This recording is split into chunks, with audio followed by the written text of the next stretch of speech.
My name is Seoseryung. I'm a freshman of Hankuk University of Foreign Studies, and my major is Korean Studies. I would like to introduce red bean porridge, one of Korea's traditional foods, through this video. My presentation will begin by explaining the origin of red bean porridge. Second, I will show you how to make red bean porridge. And last, I will talk about red bean porridge in present-day Korea.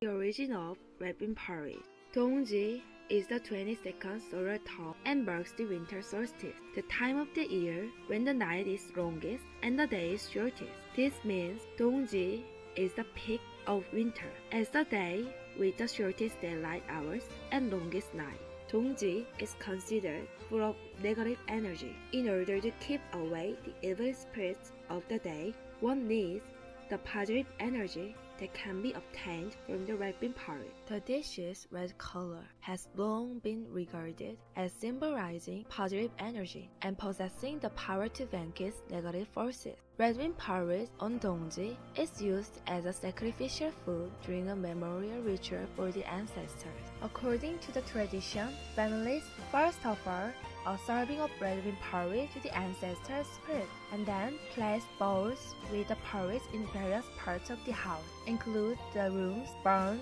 next to the well and the platform for jars of fermented food. Sometimes they also sprinkle some porridge on the gate or exterior walls of the house, in the belief that this will keep evil spirits and misfortune at bay. The most popular dish on Dongji is red bean porridge, known as Dongji Patjuk in Korean, prepared by simmering red beans in water. When the mixture acquires a thick porridge-like consistency, small balls of glutinous rice are added to it. These rice balls are known as sealshim in Korean. Sealshim means bird egg balls because they are just the size of a small bird's egg and look like a bird's egg. In some parts of Korea, family members are served as many sealshim as their age. This association with age in the old saying, without eating Dongji red bean porridge, one cannot turn a year older. One story has been passed down associated with the origin of red bean porridge. According to Hyungcho Seshigi and Dongguk Seshigi, a long time ago, the Gwang family husband and wife lived in a certain village. They had a son who was labeled as a troublemaker. He died on Dongji, became an evil spirit, and did something evil to the villagers. Because the son was afraid of red bean porridge, the Gong family couple cooked the red bean porridge and handed it out to the villagers. From this story, people ate red bean porridge in order to keep away evil or malicious spirits. How to make red bean porridge? The process of making red bean porridge can be divided into three big parts. They are the process of making red bean porridge, the process of making sealshim, and the process of boiling red bean porridge. First, prepare 2 pounds of dried red beans. This would be about 4 cups of beans.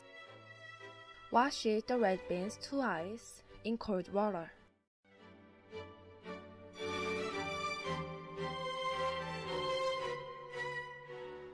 Soak the washed red beans in water for about 3 hours.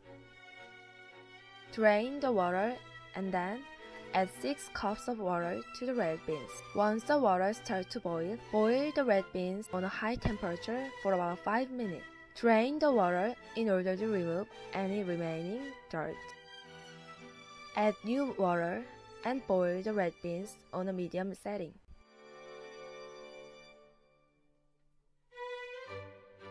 As the water evaporates, you can add more water to make sure the beans don't get dry.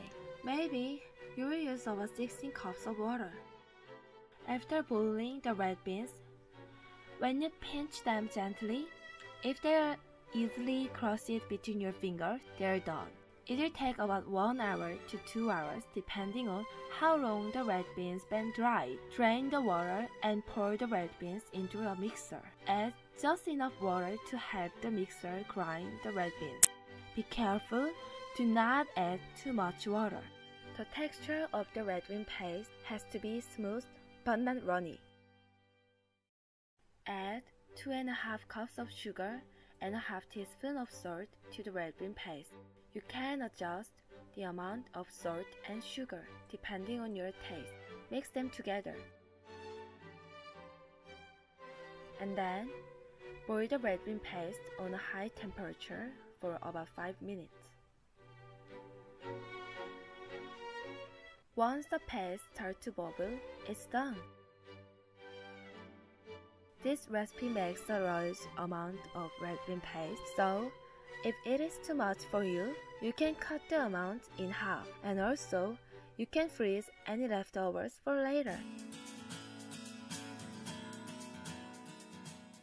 Prepare 2 cups of red bean paste. You can also use a pre-made can of red bean paste. Pour 1 cup of water into a pot. Mix the red bean paste and water together. Boil this on a medium temperature. And then make the rice balls. Combine 2/3 cup of sweet glutinous rice flour, 1/3 cup of short grain rice flour, 1/4 teaspoon of salt, and half cup of water. Knead the dough for several minutes to get a nice dough texture.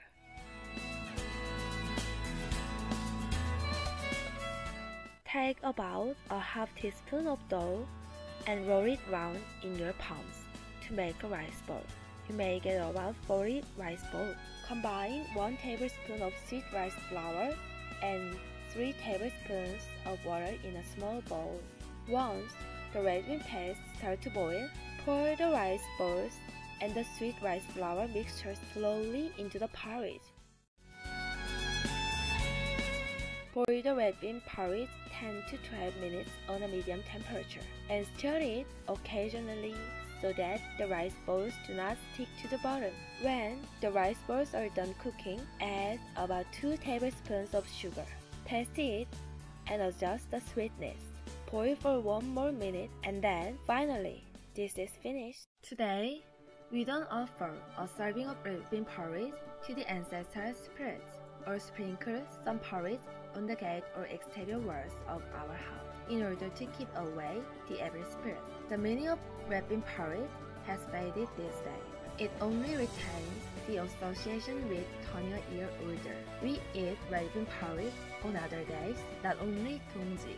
We can encounter it in a market deli section or a porridge specialty store. It became a normal food.